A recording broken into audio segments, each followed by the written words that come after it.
दोस्तों, बिहार की सियासत में फिर गर्मी बढ़ गई है और इस बार ज्वाला भड़की है भ्रष्टाचार के मुद्दे पर। जी हां, तेजस्वी यादव ने सरकार पर जमकर निशाना साधा है तो एनडीए के नेता भी चौतरफा पलटवार करने में कोई कसर नहीं छोड़ा है। सवाल अब इतना ही है कि क्या भ्रष्टाचार बनेगा बिहार विधानसभा चुनाव का सबसे बड़ा मुद्दा। नमस्कार, मैं हूं अनूप श्रीवास्तव और आप देख रहे हैं मेरा चैनल। दोस्तों, इस वक्त बिहार की राजनीति भ्रष्टाचार के मुद्दे पर पूरी तरह गर्म हो चुकी है। जहां नेता प्रतिपक्ष तेजस्वी यादव ने मुख्यमंत्री नीतीश कुमार और एनडीए सरकार पर तीखा हमला किया है, वहीं सत्ता पक्ष के नेताओं ने तेजस्वी पर ही सवालों की झड़ी लगा दी है। अब तेजस्वी यादव ने हमला क्या किया? तेजस्वी यादव का हमला यह हुआ है कि बिहार अब बदलाव चाहता है। ये बात उन्होंने मीडिया से कही पटना में, और शनिवार को इसको लेकर एक बड़ा बयान दिया, यानी आज एक बड़ा बयान दिया है उन्होंने। और तेजस्वी ने कहा कि बिहार अब बदलाव चाहता है, जनता भ्रष्टाचार से तंग आ चुकी है और वो अब तैयार है सरकार को बदल देने के लिए। दोस्तों, हम आपके लिए निष्पक्ष, सच्ची और संतुलित खबरें लाते हैं। इस जिम्मेदारी को आगे बढ़ाने के लिए हमें आपके आर्थिक सहयोग की आवश्यकता है। कृपया स्क्रीन पर दिख रहे क्यूआर कोड को स्कैन कर चैनल को सहयोग दें। आपका हर सहयोग हमें और मजबूत बनाता है। धन्यवाद। जी हां, भ्रष्टाचार का मुद्दा उठा दिया तेजस्वी यादव ने। उन्होंने यह भी आरोप लगाया कि बिहार में आज तक कोई नया उद्योग या कारखाना नहीं खोला गया। जो कुछ भी उद्योग चल रहे हैं वे गुजरात में लगाए जा रहे हैं, जबकि वोट मांगे जाते हैं बिहार से। उनका यह भी कहना था कि गुजरात का विकास किया जा रहा है, वहां निवेश मीट हो रहा है, अंतर्राष्ट्रीय स्टेडियम तक बन रहा है, सब कुछ बन रहा है, विकास चौतरफा हो रहा है, लेकिन बिहार के हिस्से मिल रहा है सिर्फ नफरत का माहौल और बेरोजगारी। तेजस्वी ने यह भी कहा कि प्रधानमंत्री नरेंद्र मोदी बिहार जरूर आएंगे, लेकिन उन्होंने जो वादे किए थे वे पूरे नहीं होंगे। जनता अब हिसाब चाहती है।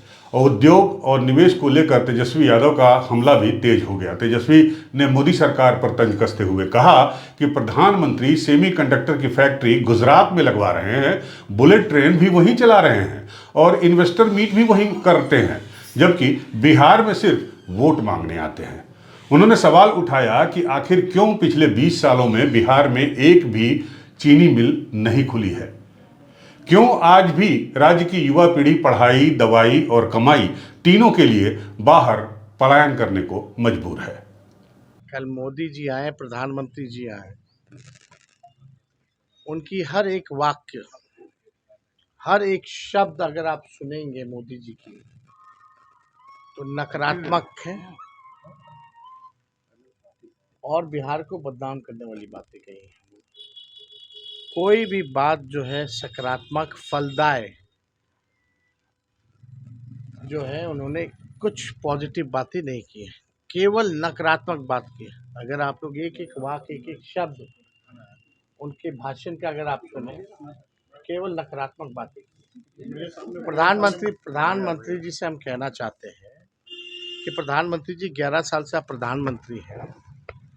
बिहार को आपने दिया क्या है? कुछ नहीं दिया। गुजरात के तुलना में लगाएंगे फैक्ट्री गुजरात में या विक्ट्री चाहिए बिहार में, ये नहीं होने वाला है। SEZ गुजरात में, IT हब गुजरात में, सेमीकंडक्टर फैक्ट्री महाराष्ट्र से उठा करके गुजरात में, बुलेट ट्रेन गुजरात में, इन्वेस्टर मीट कराते हैं।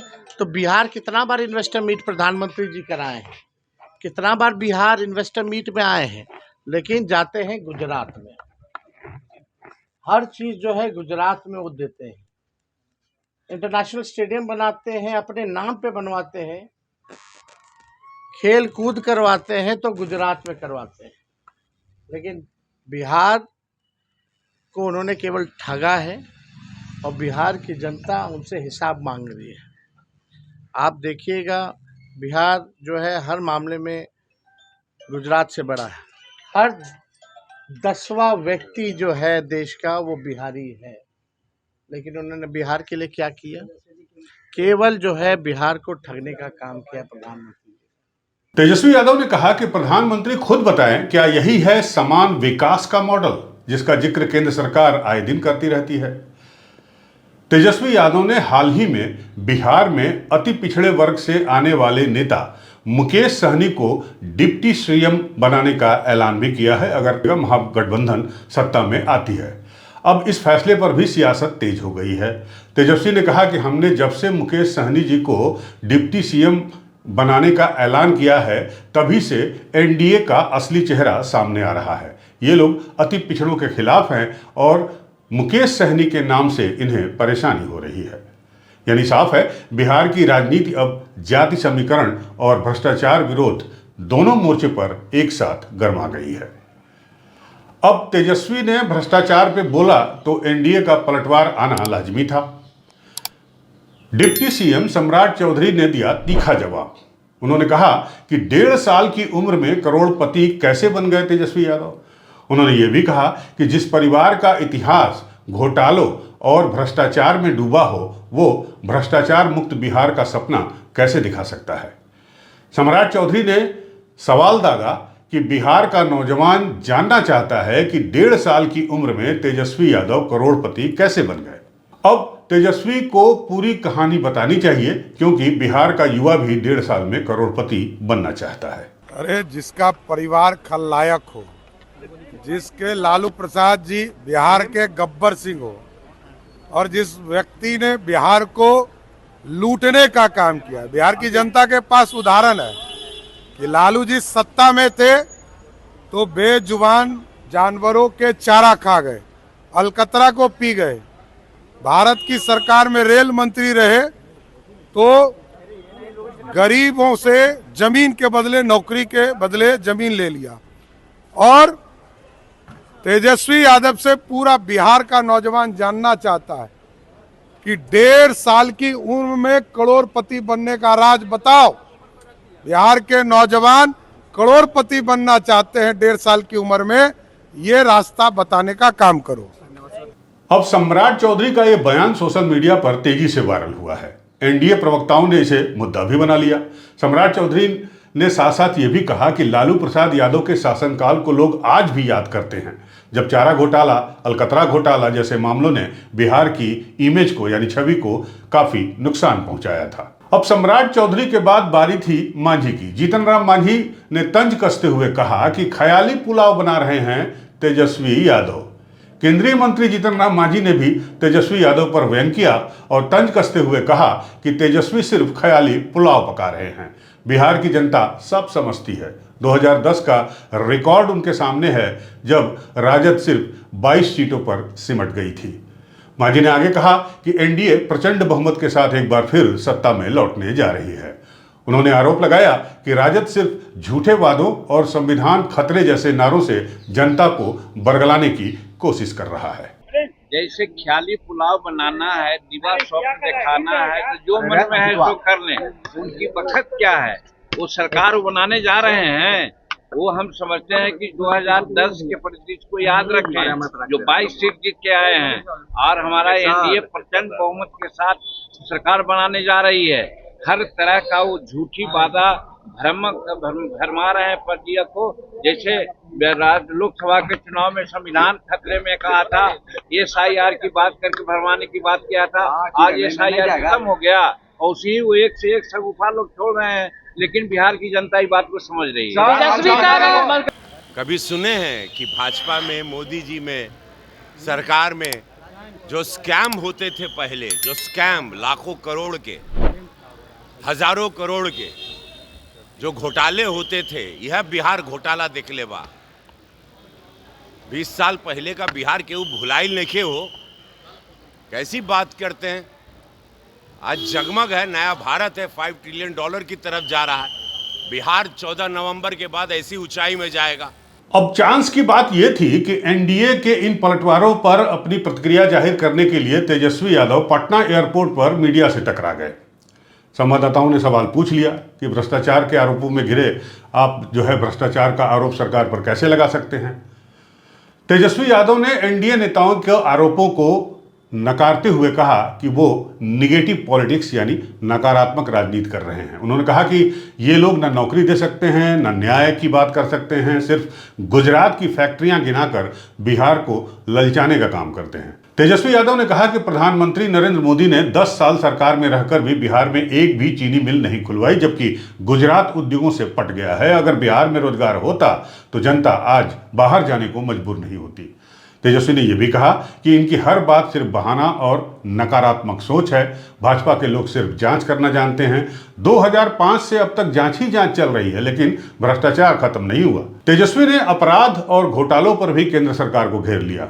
उन्होंने कहा कि आज देश में 70,000 करोड़ का भ्रष्टाचार हो चुका है, लेकिन प्रधानमंत्री नरेंद्र मोदी चुप। तेजस्वी का ये बयान बिहार में नई सियासी लहर पैदा कर रहा है। विपक्ष इसे जनता की आवाज बता रहा है, तो सत्ता पक्ष इसे भ्रम फैलाने की राजनीति कह रहा है। देखिए, ये लोग नकारात्मक लोग हैं, नौकरी दे नहीं सकते हैं, नौकरी दे नहीं सकते हैं, लोगों के साथ न्याय कर नहीं सकते हैं, खासतौर पे बिहार के साथ। फैक्ट्री प्रधानमंत्री जी गुजरात में लगवाते हैं, सेमीकंडक्टर का फैक्ट्री गुजरात में लगवाते हैं, SEZ गुजरात में लगाते हैं, IT पार्क गुजरात में लगाते हैं, बुलेट ट्रेन गुजरात में चलाते हैं, इन्वेस्टर मीट गुजरात में करवाते हैं, और बिहार में केवल वोट लेने आते हैं। 20 साल से आपका राज है, आप हिसाब दीजिए, क्यों नहीं एक जूट मिल आप खुलवा पाए, एक भी शुगर मिल आप खुलवा पाए। अभी भी बिहार के लोगों को पलायन इतने संख्या में क्यों बाहर करना पड़ रहा है, करोड़ों की तादाद में, पढ़ाई के लिए, दवाई के लिए, कमाई के लिए बाहर क्यों जाना पड़ रहा है। आप ट्रेन खोलिएगा, यहाँ से भर भर के बिहारी लोग को गुजरात ले जाइएगा, वहाँ फैक्ट्री में काम करवाने हैं। अब बिहार में अमित शाह बोलते हैं कि फैक्ट्री या कारखाना उद्योग नहीं लग सकता क्योंकि बिहार में भूमि नहीं है। ये इनका प्रधानमंत्री के एक एक वाक्य को सुनिएगा, एक एक बात को सुनिएगा, शब्द को देखिएगा, तो कोई फल दाएं नहीं है, केवल नकारात्मक बात, नकारात्मक शब्द का ही प्रयोग है। अपराध जो है चरम सीमा पर है। टॉप 2 स्टेट क्राइम में यूपी और बिहार है, इस पे कुछ नहीं कहेंगे प्रधानमंत्री। भ्रष्टाचार 70,000 करोड़ का हो गया, 70,000 करोड़ का घोटाला हो गया, इस पे एक शब्द नहीं बोलेंगे।